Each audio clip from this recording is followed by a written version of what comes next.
सभी को voice clear आ रही है? Yes sir. Yes sir. Yes sir. Yes sir. कल जो भी चीजें ओपैम्प में डिस्कस हुई उसमें किसी को कहीं कोई दिक्कत?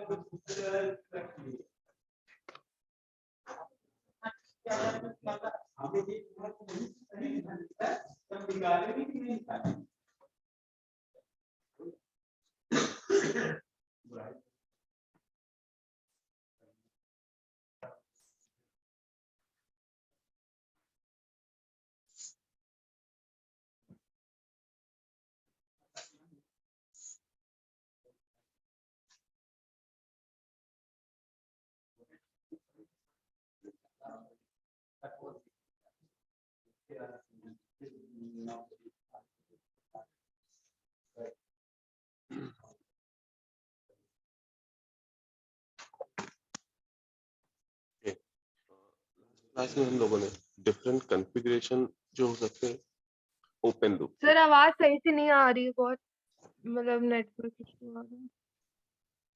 ओके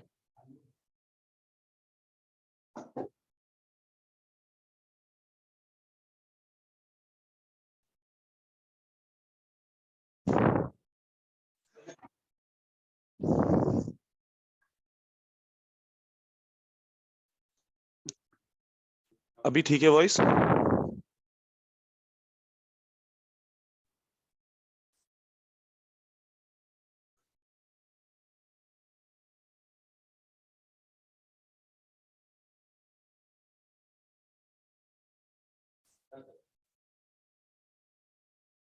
हाँ बेटा।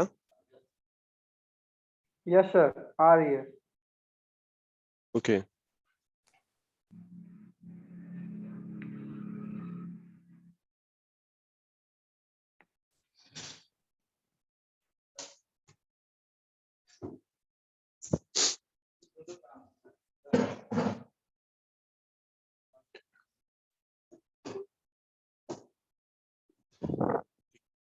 हम लोगों ने कल की डेट में ऑप एम्प का सिंबल देखा था कि कैसे बेसिकली ऑप एम्प जो होता है वो हम सर्किट में किस तरह से यूज करेंगे, उसकी प्रॉपर्टीज देखी थी, जिसमें हमने तुमसे कहा था कि लास्ट टू प्रॉपर्टीज जो है CMRR और स्लीव रेट, उसको हम आज डिस्कस करेंगे कि वो होता क्या है बेसिकली। ठीक, और कुछ कॉन्फ़िगरेशन देखे थे कि अगर ओपन लूप सिस्टम है तो उस टाइम पे ओप एम्प को हम किस किस तरीके से यूज कर सकते हैं। ठीक है, वहां हमने देखा था कि डिफरेंस एम्पलीफायर की तरह यूज कर सकते हो ओप एम्प को। ठीक है, डिफरेंस एम्पलीफायर का मतलब क्या, जो भी दो इनपुट दिए गए हैं उन दोनों के डिफरेंस को एम्पलीफाई कर रहा होगा वो ओप एम्प, या उसको इन्वर्टिंग एम्पलीफायर की तरह यूज कर सकते हैं या फिर नॉन इन्वर्टिंग एम्पलीफायर की। तो ओपन लूप कॉन्फ़िगरेशन हम लोगों ने कितने देखे थे? 3 कॉन्फ़िगरेशन देखे थे, 3। ठीक ना, अब हमें जो देखना है वो क्या है, इक्विवेलेंट सर्किट क्या होता है ऑप एम्प का। अभी जैसे हम लोगों ने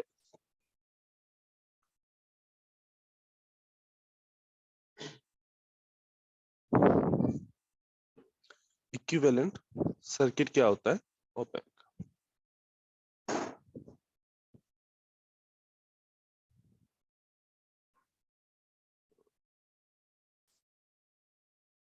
क्या इक्विवेलेंट सर्किट यहाँ पे डिस्कस हो गया था? No sir. प्रॉपर्टीज डिस्कस हुई थी?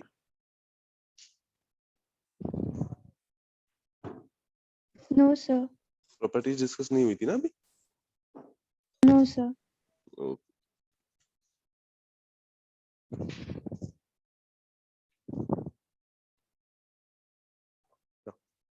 इन जनरल हमने जो ऑप एम्प देखा वो कुछ ऐसे ट्रायंगल टाइप का शेप होगा, एक output, single output and double input की हमने बात की थी।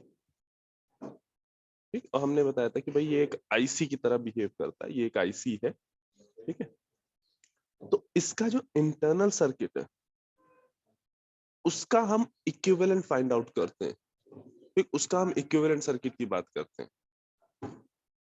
आईसी के अंदर जो इक्विवेलेंट जो आईसी फैब्रिकेशन हुआ उस आईसी की वर्किंग उसकी बिहेवियर के ऊपर से बेस्ड होके हम उसका इक्विवेलेंट सर्किट फाइंड आउट करते हैं। तो देखो दो इनपुट हैं, दोनों इनपुट के बीच में एक यहाँ पे इनपुट रेजिस्टेंस दिखाई देगा, ठीक है, एक यहाँ पे इनपुट रेजिस्टेंस दिखाई देगा, एक आउटपुट रेजिस्टेंस होगा,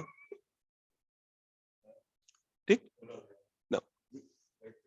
इस इनपुट रेजिस्टेंस को हम रिप्रेजेंट कर रहे हैं आर आई से, ठीक। और अगर यहाँ पे V1 और V2 अगर हमने अप्लाई किया, लेट्स से ये प्लस है यानी ये नॉन इन्वर्टिंग टर्मिनल है और ये माइनस है, दैट मींस ये इन्वर्टिंग टर्मिनल, ठीक है।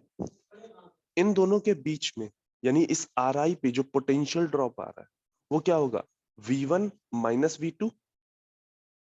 जो आर आई में इस रेजिस्टेंस के अक्रॉस जो पोटेंशियल ड्रॉप आ रहा होगा वो क्या होगा, V1 माइनस V2, है ना। Yes, sir. Yes, sir. और इसी को हम रिप्रेजेंट करते हैं VD से, ठीक। VD इज इक्वल टू क्या है, V1 माइनस V2 ना। हमने इक्वेशन देखी थी कि V0 जो होगा वो इक्वल टू होगा A V1 माइनस V2 के, या इसको लिख सकते हैं A VD के, V0 इज इक्वल टू होगा ना। इस चीज को रिप्रेजेंट करने के लिए कि आउटपुट वोल्टेज जो है वो इस VD पे डिपेंड कर रहा है, हम यहाँ पे एक डिपेंडेंट वोल्टेज सोर्स लगाते हैं, ठीक। यहाँ पे डिपेंडेंट वोल्टेज सोर्स लगाते हैं और इस डिपेंडेंट वोल्टेज सोर्स का जो वोल्टेज होगा वो क्या होगा, AVD, ठीक। ये जो आउटपुट रेजिस्टेंस हमने दिखाया है ये R0। इस बात को समझना, ये इनपुट रेजिस्टेंस और ये आउटपुट रेजिस्टेंस जो हमने इंटरनल स्ट्रक्चर है उसका इक्विवेलेंट बनाया है, मीनिंग ये दोनों ही इंटरनली काम कर रहे हैं। ये आउटपुट रेजिस्टेंस और ये इनपुट रेजिस्टेंस दोनों इंटरनल रेजिस्टेंस हैं, ठीक है। ये इंटरनल इनपुट रेजिस्टेंस है और ये इंटरनल आउटपुट रेजिस्टेंस, ठीक। अब ये देखो इन जनरल हमने हम कहा कि ये ऑप एम्प क्या कर रहा है, एम्प्लीफिकेशन दे रहा है, ठीक। तुमने कुछ इनपुट अप्लाई किया, इसका एम्प्लीफिकेशन होके आउटपुट आ रहा है। तो अब ऐसा तो है नहीं कि ये जो सर्किट है या ये जो ऑप एम्प है खुद से कहीं से एनर्जी जनरेट कर रहा होगा, इसको हमें भी तो कुछ ना कुछ सप्लाई देनी पड़ेगी। तो उसके लिए यहाँ पे Yes, sir. दो सप्लाई प्रोवाइड करते हैं, प्लस VCC और माइनस VEE, प्लस VCC और माइनस VEE। बस यहाँ पे EE करने का पॉइंट यही है कि हाँ ये दोनों वैल्यूज डिफरेंट डिफरेंट भी हो सकती है, मतलब पॉजिटिव वैल्यू और नेगेटिव वैल्यू डिफरेंट डिफरेंट भी हो सकती हैं, ठीक। ये बेसिकली तुम्हारी सप्लाई है जिससे ऑप एम्प काम कर रहा है, और V1 और V2 क्या है, इनपुट्स हैं। इसको इस तरह से समझ सकते हो जैसे CRO पे जब तुम काम करते हो तो पहले सॉकेट में प्लग लगा के तुम CRO को ऑन करते हो, उसको सप्लाई देते हो, उसके बाद जिस भी चीज को तुम्हें डिस्प्ले कराना होता है उसे एज अ इनपुट प्रोवाइड करते हो और फिर वो डिस्प्ले पे आउटपुट प्रोवाइड करता है, ठीक। तो यहाँ पे जो VCC और माइनस VV है ये भी एक तरह से ऑप एम्प के प्लग है, या ऑप एम्प को जो सप्लाई दी जा रही है वर्किंग के लिए वो सप्लाई है, ठीक है।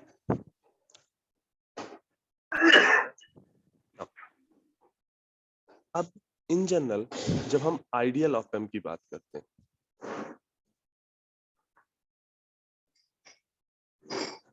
ठीक, तो आइडियल ऑप एम्प के केस में first thing open loop gain जो होता है, ओपन लूप गेन कौन सा है, ये A है ना, क्योंकि अभी ऑप एम्प ओपन है, इसमें कोई फीडबैक नहीं लगा, ओपन लूप है, तो इसका जो गेन होगा उसको हमने बोला है ओपन लूप गेन।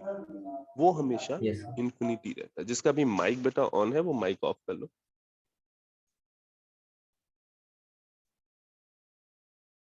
ठीक। इसका ओपन लूप गेन इंफिनिटी रहेगा।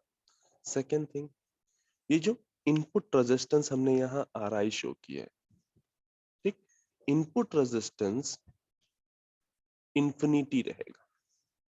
आइडियली इसकी प्रॉपर्टीज है आइडियल ऑप एम्प की कि इनपुट रेजिस्टेंस इसका कैसा रहेगा, इनफाइनाइट रहेगा, और आउटपुट रेजिस्टेंस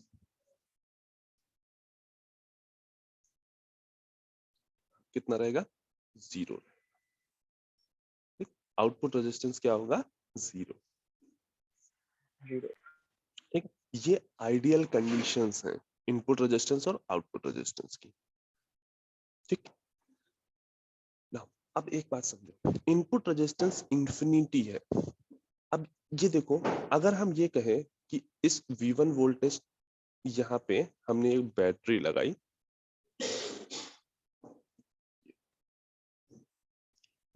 ठीक है, इस इधर हमने ग्राउंड कर दिया, यानी V2 हमारा 0 हो गया है, और अगर ये V वोल्ट की बैटरी है तो V1 is equal to V हो गया। ये पॉइंट क्लियर है, इसमें किसी को कोई दिक्कत है? हमने No, V1 sir. और V2 को सप्लाई sir. करने के लिए एक वोल्टेज सोर्स लगाया है। इस वोल्टेज सोर्स की वैल्यू है V। ठीक, एक टर्मिनल को हमने ग्राउंड कर दिया है, दैट मींस V2 को हमने 0 कर दिया है, इस वजह से V1 is equal to V हो गया ना। अब ये देखो, इस वोल्टेज सोर्स की वजह से यहाँ कोई करंट फ्लो होनी चाहिए I, और वही करंट यहाँ घूम के इधर भी आनी चाहिए I या माइनस I, कि करंट की डायरेक्शन अब इस डायरेक्शन में होगी करंट, हमने इधर बनाया है इसलिए माइनस I लिखा है। ठीक, यानी इन दोनों इनपुट टर्मिनल्स पे कोई करंट फ्लो होनी चाहिए इस वोल्टेज सोर्स की वजह से। Yes, sir. बट आइडियली हम क्या बोल रहे हैं कि इनपुट रेजिस्टेंस इंफिनिटी है, ये रेजिस्टेंस जो है Ri, ये इंफिनिटी है। अब इनफाइनाइट रेजिस्टेंस का मतलब क्या है, ये दोनों टर्मिनल है ओपन। ठीक, तो आइडियली यहाँ पे क्या कोई करंट फ्लो हो पाएगी? No, sir. No, sir. Meaning ये करंट Sir, 0 already हाँ infinity resistance है तो उसमें भी तो नहीं फ्लो होगी सर। हाँ, इनफाइनाइट रेजिस्टेंस, ये इनफाइनाइट रेजिस्टेंस ही है जिसकी वजह से यहाँ करंट कोई फ्लो नहीं हो सकती। देखो ये लूप बना हुआ है यस सर। ना, अगर ये लूप में इस रेजिस्टेंस को इंफिनिटी कर दिया गया मतलब ये रेजिस्टेंस ओपन हो गया, यस सर। है ना। इनफाइनाइट रेजिस्टेंस का मतलब ओपन सर्किट है, यस सर। इस वजह से यहाँ पे करंट 0 है। तो हमें एक पॉइंट याद रखना है कि आइडियल ऑप एम्प के केस में उसके जो वो टर्मिनल जो डायरेक्टली इन दोनों इनपुट साइड्स यानी A पॉइंट और B पॉइंट जहां पे हम दिखा रहे हैं, उनसे जहां डायरेक्टली कनेक्टेड है वहां पे कोई करंट फ्लो नहीं होगी। इनपुट करंट आइडियली 0 होती है। आइडियली इनपुट करंट 0 होती है। ठीक है, इसको हम प्रॉपर्टी में नहीं लिखते हैं, ठीक, बट ये हमें पता होना चाहिए। ये आया इस प्रॉपर्टी की वजह से, इनपुट रेजिस्टेंस इंफिनिटी है आइडियली, इस वजह से इनपुट करंट 0। ठीक ना, नेक्स्ट प्रॉपर्टी Okay, है sir. कि ऑफसेट वोल्टेज जो होता है, अभी हम बताते हैं क्या होता है ऑफसेट वोल्टेज। ऑफसेट वोल्टेज जो होगा आइडियल ऑप एम्प का वो 0 होगा। अब पहले समझते हैं कि ऑफसेट वोल्टेज का मीनिंग क्या है। अगर तुमने दोनों साइड्स को, मतलब दोनों इनपुट जो है V1 और V2, दोनों इनपुट तुमने ग्राउंड कर दिए, यानी V1 भी 0 दे रहे हो, V2 भी 0 दे रहे हो, उसके बाद भी आउटपुट की कुछ वैल्यू आ रही है। दोनों इनपुट तुमने 0 कर दिए, इनपुट तुमने कोई प्रोवाइड नहीं किया, उसके बाद भी उसकी कोई फाइनाइट वैल्यू आ रही है। अब ये फाइनाइट वैल्यू क्यों आ रही है? क्योंकि मे बी पॉसिबल इस सर्किटरी में कहीं कुछ प्रैक्टिकल इश्यूज हैं, कहीं कुछ प्रॉब्लम है, ठीक, उसकी वजह से 0 इनपुट देने की वजह से भी कुछ ना कुछ आउटपुट आ रहा है। अब इस बात को समझना, देखो V1 0 है, V2 0 है, तो हम यहाँ पे हम ये कह सकते हैं ना कि V1 माइनस V2 की जो वैल्यू होगी वो भी 0 होनी चाहिए, यानी VD भी 0 होना चाहिए। है ना। और अगर VD 0 है तो ये AVD भी 0 होना चाहिए, यस सर, आना तो आउटपुट भी 0 चाहिए। यस सर, बट कुछ ना कुछ आउटपुट आ रहा है। अब वो कैसे आ रहा है कि भाई किसी वजह से यहाँ पे या तो ये रेजिस्टेंस या ये डिपेंडेंट वोल्टेज सोर्स ये कुछ मिसबिहेव कर रहे हैं, कुछ इम्प्रैक्टिकलिटी दिखा रहे हैं, ठीक है, या कुछ प्रैक्टिकल बिहेवियर दिखा रहे हैं जिसकी वजह से कुछ फाइनाइट वैल्यू आ रही है। तो ये जो फाइनाइट आउटपुट वोल्टेज आ रहा है जब हमने दोनों इनपुट 0 कर दिए, इसको हम बोलते हैं ऑफसेट वोल्टेज, ठीक। और आइडियली ऑफसेट वोल्टेज 0 होता है, ठीक है। आइडियली ऑफसेट वोल्टेज 0 होगा, मतलब यहाँ पे जैसा हमने अज्यूम किया है वैसा ही बिहेवियर ये ऑप एम्प देगा। जब हम इनपुट 0 देंगे तो आउटपुट 0 ही आएगा। Offset voltage clear? Yes sir, Yes, sir. ठीक। अब एक चीज समझना, ये आउटपुट ऑफसेट वोल्टेज है जिसको हमने समझाया तुम्हें, ये आउटपुट ऑफसेट वोल्टेज है। एक लाइन में लिख लो आउटपुट ऑफसेट वोल्टेज की definition.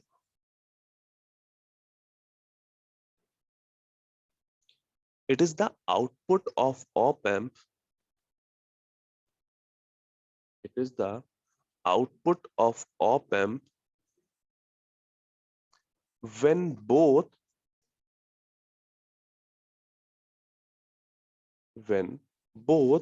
inverting and non-inverting inputs are 0.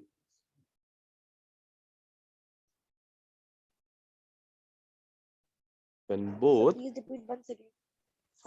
it is the output of op amp when both the inverting and non-inverting inputs are 0.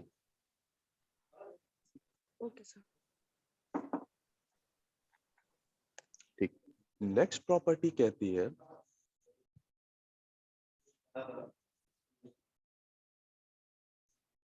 कि आइडियली जो तुम्हारा ऑप एम्प की bandwidth है,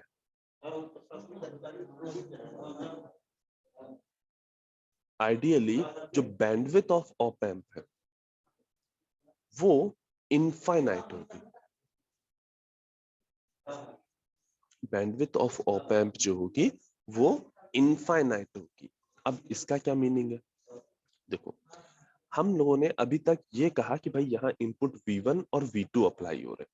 क्या हम लोगों ने ऐसा कुछ डिस्कस किया कि क्या भाई ये V1 AC सिग्नल है या DC सिग्नल है?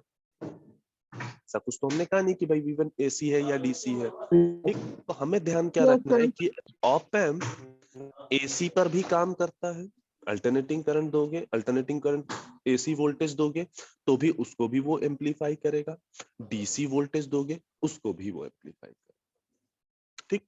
अब आते हैं जरा AC वोल्टेज की बात करते हैं।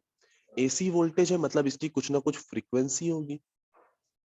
हाँ, अब ऐसा तो है नहीं कि सब सेम फ्रीक्वेंसी के सिग्नल होते हैं, सब डिफरेंट डिफरेंट फ्रीक्वेंसी के AC सिग्नल हो सकते हैं। जैसा तुम फंक्शन जनरेटर से जैसा तुम सिग्नल जनरेट करो, जितनी फ्रीक्वेंसी का उतनी फ्रीक्वेंसी सिग्नल का AC सिग्नल मिलेगा। एक चीज समझना कि AC सिग्नल का बिल्कुल ये मतलब नहीं कि जो तुम्हारे घर पे लाइट इलेक्ट्रिसिटी सप्लाई में जो करंट आ रही है केवल इसी की बात हो रही, नहीं। AC सिग्नल का मतलब कोई भी ऐसा सिग्नल, कोई भी ऐसा वेव जो पीरियोडिक हो, जो एक पर्टिकुलर टाइम इंटरवल में अपने आप को रिपीट कर रही, वो सारी वेव फॉर्म तुम्हारी AC करंट ही या AC वोल्टेज ही कहलाएंगे। चाहे वो स्क्वायर वेव हो, ट्रायंगुलर वेव हो, साइनोसॉइडल वेव हो, ठीक, वो सभी तुम्हारी AC वेव्स ही कहलाएंगी, ठीक। अब हमने कहा कि भाई हर AC वेव की डिफरेंट डिफरेंट फ्रीक्वेंसी है, मतलब जीरो से लेके, जीरो मतलब DC से लेके इनफाइनाइट तक फ्रीक्वेंसीज हो सकती हैं। और इस ऑप एम्प को हर फ्रीक्वेंसी के सिग्नल को एम्पलीफाई करना है, ठीक। तो इसकी जो बैंडविड्थ होनी चाहिए, बैंडविड्थ मतलब क्या? वो रेंज ऑफ फ्रीक्वेंसी जिसपे ये ऑप एम्प प्रॉपर्ली वर्क कर रहा है, ठीक है। वो रेंज ऑफ, अगर हम बैंडविड्थ ऑफ ऑप एम्प की बात करें तो रेंज ऑफ फ्रीक्वेंसी जिसपे ऑप एम्प एम्पलीफिकेशन कर पा रहा है। ठीक है, और वो हमने क्या Yes, कहा, इनफाइनाइट। इसका मतलब ये 0 से लेके इनफाइनाइट फ्रीक्वेंसी तक के सब सिग्नल को एम्पलीफाई इजिली कर लेगा विदाउट एनी एटेन्यूएशन। इस पॉइंट को लिख लो, bandwidth of op amp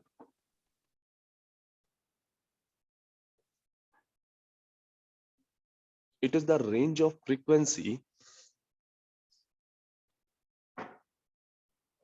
it is the range of frequency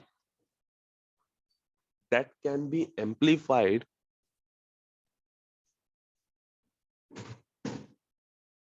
by the op amp without any distortion. by the Op amp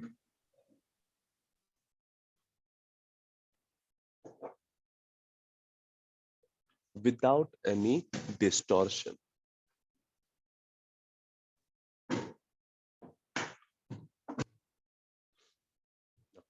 next property हमारे पास क्या है, हो गया ना सभी का? Yes, sir. yes sir yes sir next Yes, ये है sir. कि CMRR, ठीक है, एक नई प्रॉपर्टी है, इसको बोलते हैं कॉमन मोड रिजेक्शन रेशियो। अभी बात करेंगे कि ये क्या होता है। ठीक है, प्रॉपर्टी ये है कि common mode rejection ratio ideally infinity होता है। आइडियली CMRR जो होता है वो इंफिनिटी होता है। ठीक, इसको अभी हम कुछ देर में डिस्कस करेंगे। ठीक है, नेक्स्ट प्रॉपर्टी ये है कि slew rate of op amp जो होता है वो भी इनफिनाइट होता है। ठीक है, slew rate of op amp जो होता है वो भी इनफाइनाइट होता है। ठीक, अब वन बाय वन जरा ये समझ ले। स्लीव रेट क्या होता है? हाँ, अभी अभी रुक जाओ बेटा, ये दोनों ही पॉइंट अभी हम अलग से एकदम डिस्कस करेंगे, ये दोनों चीजें हैं क्या। ठीक है ना, तो हमने टोटल कितनी प्रॉपर्टी देखी, 3 इधर और 4 इधर। ये total 7 properties ideal op amp की तुम्हें बाय हार्ट लर्न होनी चाहिए। ठीक, डायरेक्टली तुमसे ये क्वेश्चन पूछ लेता है कि भाई इक्विवेलेंट सर्किट बनाओ या आइडियल ऑप एम्प की प्रॉपर्टीज बताओ, या तुमसे कहेगा कि आइडियल ऑप एम्प की प्रॉपर्टीज और प्रैक्टिकल ऑप एम्प की प्रॉपर्टीज को कंपेयर कर, या क्या डिफरेंस होता है आइडियल ऑप एम्प में और प्रैक्टिकल ऑप एम्प में। अब बात करते हैं स्लीव रेट की। ठीक है, CMRR पे अभी थोड़ी देर में आएंगे हम, स्लीव रेट की। ठीक, एक चीज समझो,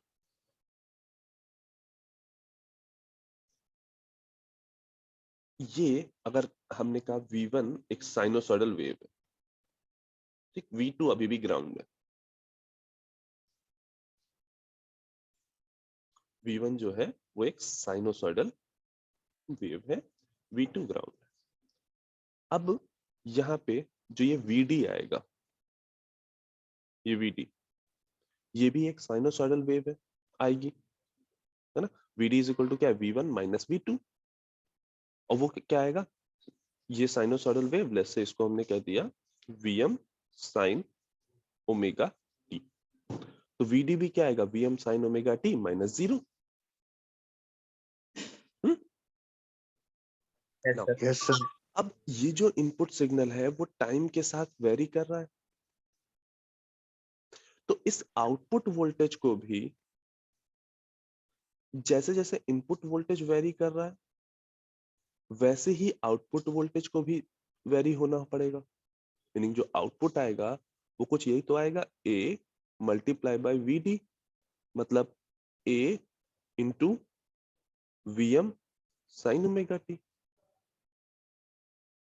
तो अगर हमें हर टाइम इंस्टेंट पे करेक्ट आउटपुट चाहिए तो जिस स्पीड से यहां पे चेंजेस हो रहे हैं उसी स्पीड से आउटपुट वोल्टेज भी चेंज होना चाहिए।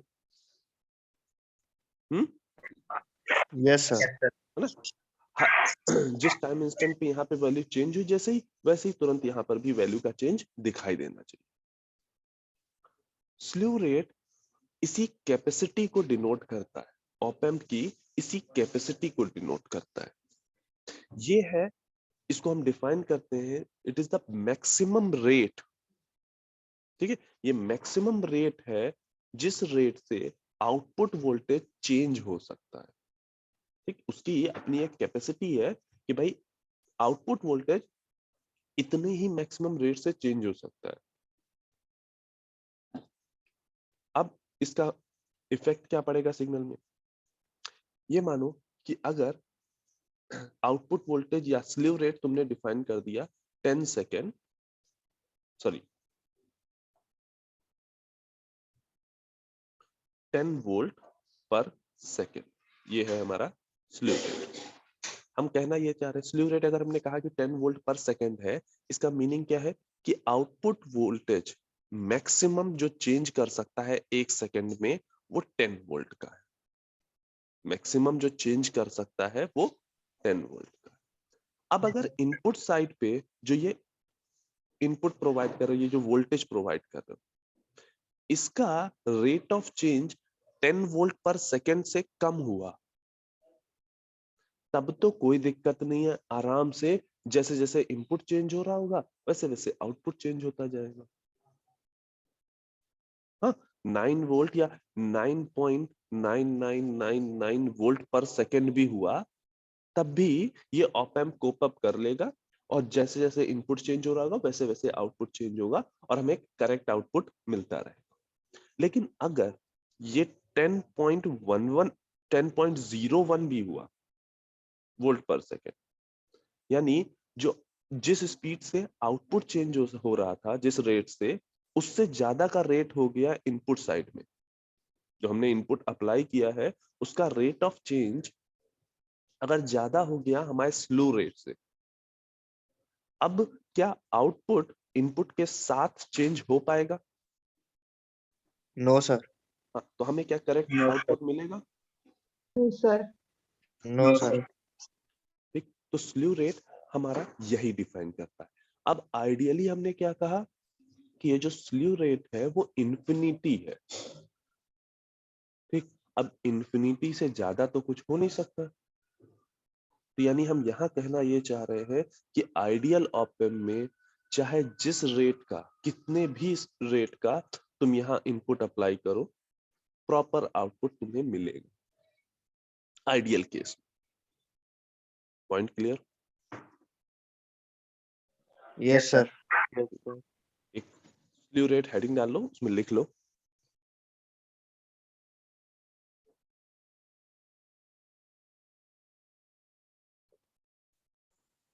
it is the maximum rate, it is the maximum rate at which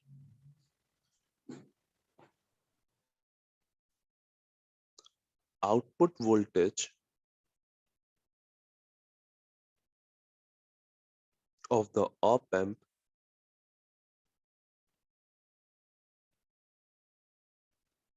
can be changed,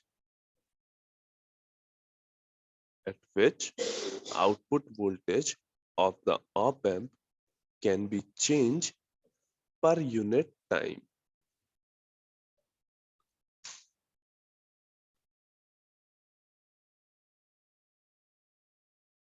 Done? Yes, sir. Yes sir. Yes sir ठीक, इसकी जो यूनिट होगी वो हमने अभी क्या बताया, चेंज है। ठीक है, वोल्ट पर सेकंड होगी। यहाँ पे वोल्ट पर माइक्रो सेकंड होगी। ठीक है, माइक्रो सेकंड बस इतना डिनोट कर रहा है कि यहाँ जो चेंज है वो काफी फास्टर है। हमने जो एग्जांपल लिया था वो सेकंड्स में लिया था। ठीक, यानी हमने चेंज जो दिखाया वो काफी स्लोअर चेंज दिखाया, क्योंकि ऑप एम्प में चेंज फास्टर होता है, तो इस वजह से इसकी यूनिट हम क्या लेते हैं, वोल्ट पर माइक्रो सेकेंड। ठीक है, Yes, sir.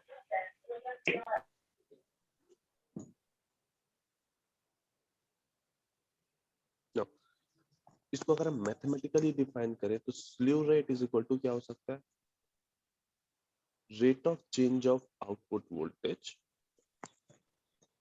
की मैक्सिमम वैल्यू, आउटपुट वोल्टेज के चेंज की मैक्सिमम वैल्यू।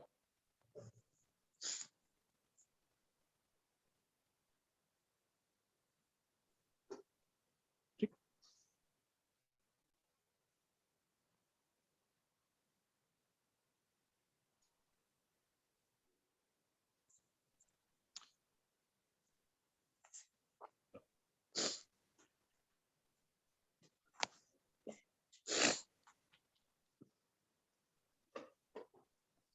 अब आते हैं CMRR के पास। ठीक, CMRR पे चलने से पहले तुम्हें कुछ कॉन्फ़िगरेशन या एक पॉइंट और समझना होगा। ऑप एम्प में हमने क्या किया था, माइनस प्लस, एक इनपुट V1, एक input V2, and this is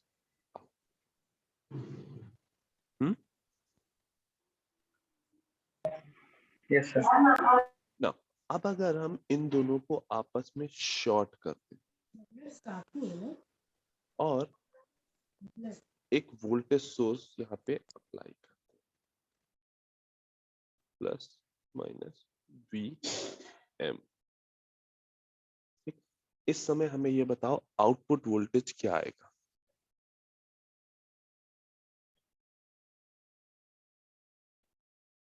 V1 plus V2 हो जाएगा। Sir V1 A V1 plus V2।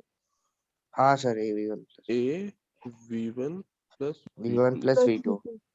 अच्छा, कैसे आया? अच्छा, यहाँ पे V1 की वैल्यू कितनी है?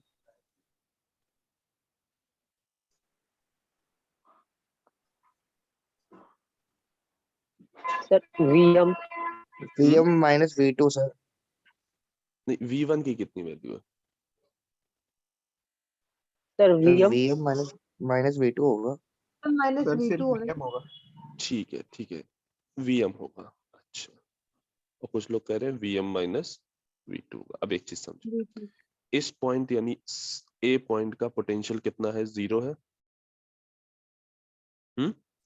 यहाँ पे बैटरी लगी हुई है, तो मतलब कहना क्या चाह रहे हैं कि ये अगर B पॉइंट है तो इस B पॉइंट का पोटेंशियल कितना होगा? VM। ये ग्राउंड है तो ये B पॉइंट का VM, यानी यहाँ पे C पॉइंट का भी VM ही होगा वोल्टेज। ये अगर कोई पॉइंट होता है तो इसका भी पोटेंशियल होता VM, ये अगर कोई पॉइंट होता तो इसका भी पोटेंशियल, सब आपस में शॉर्टेड है, एक सिंगल वायर से कनेक्टेड है। दिख रहा है? यस सर फिर से समझा दीजिए सर। ये जो बैटरी लगाई है इसकी वजह से बी टर्मिनल पे, कोई टर्मिनल हमने बी यहाँ पे दिखाया है, इस बी टर्मिनल का पोटेंशियल VM है। ये समझ में यस आ रहा सर। है? ठीक, अब अगर इस टर्मिनल का वोल्टेज VM है तो सब इस बी टर्मिनल से सी टर्मिनल शॉर्टेड है, मीनिंग केवल वायर से कनेक्टेड है, बीच में कोई रेजिस्टेंस तो लगा नहीं है। जब कोई सर। रेजिस्टेंस नहीं है तो पोटेंशियल ड्रॉप नहीं होगा, तो यानी इस सी टर्मिनल का वोल्टेज भी उतना ही होगा। इसी यस सर। तरीके से ये डी टर्मिनल जो है, ठीक, ये डी टर्मिनल भी सी से शॉर्टेड है, डी का भी वोल्टेज उतना ही होगा। यानी V1 की वैल्यू वही तो है जो डी टर्मिनल पे वोल्टेज है, यानी V1 is equal to VM है।